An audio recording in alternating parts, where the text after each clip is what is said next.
लेकिन आकर केवल बिल ही फाड़ने थे तो बिल तो सड़कों पर भी फाड़ सकते, संसद में आने की क्या जरूरत। अगर विपक्ष के सुरताल अलग हुए हैं और संसद के 15 दिन बर्बाद करने के बाद देश के सामने जब इनकी जग हंसाई शुरू हो गई कि दिल्ली के बिल पर तो सब आए, लेकिन ना तर्क था, ना कोई अपनी बात ढंग से रख पाया।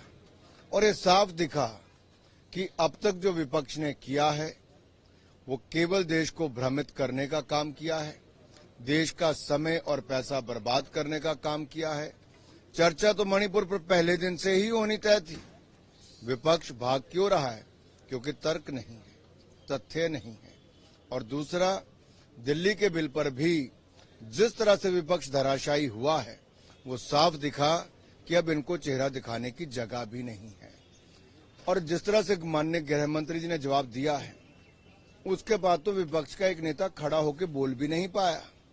इसका मतलब सब उनकी बात से सहमत थे, उनके तथ्य और तर्क ठीक था, क्योंकि कांग्रेस के समय ही ये कानून भी बनाया गया था और जिस धारा के अंतर्गत ये ताकत, ये पावर केंद्र के पास नियम कानून बनाने की है वो भी उन्होंने देश के सामने रखा।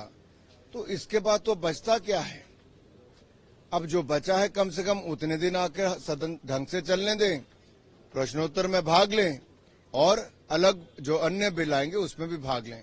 मेरा इतना ही निवेदन विपक्ष के लोगों से है कि अपना अहंकार छोड़ें, देश को गुमराह करना बंद करें, और नहीं तो चुनाव का समय आएगा, जैसा यहां अंदर धराशायी हुए वैसे ही चुनाव में भी होंगे। राज्यसभा में बिल आएगा और अब बीजेडी जैसे दलों का साथ लोकसभा में मिल गया, तो अब राज्यसभा में बिल की आसान है। देखिए, बीजेडी के माननीय सांसद ने पहले दिन ही कहा कि कैसे कानून में ही पावर्स है, पार्लियामेंट ने ही इसको पहले पास किया और जब कांग्रेस की सरकारें थी।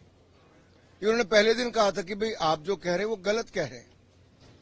और कल भी जब माननीय गृह मंत्री जी ने अपनी बात रखी तो उसके बाद तो किसी के पास कहने के लिए कुछ नहीं, अब तो इनको मान लेना चाहिए। अब केजरीवाल जी की नौटंकी में ये बाकी मंडली ना जुड़ जाए। सर,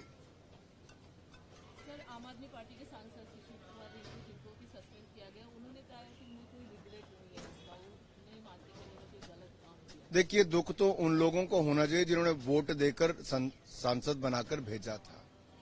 यहां आते, पंजाब के ड्रग्स की समस्या उठाते, पंजाब के भ्रष्टाचार की समस्या उठाते, पंजाब खेलों में कैसे पिछड़ा है उसकी समस्या उठाते, पंजाब के लिए क्या और किया जाता है उस बात को रखते, तब तो शायद समझ में आता। लेकिन आकर केवल बिल ही फाड़ने थे तो बिल तो सड़कों पर भी फाड़ सकते, संसद में आने की क्या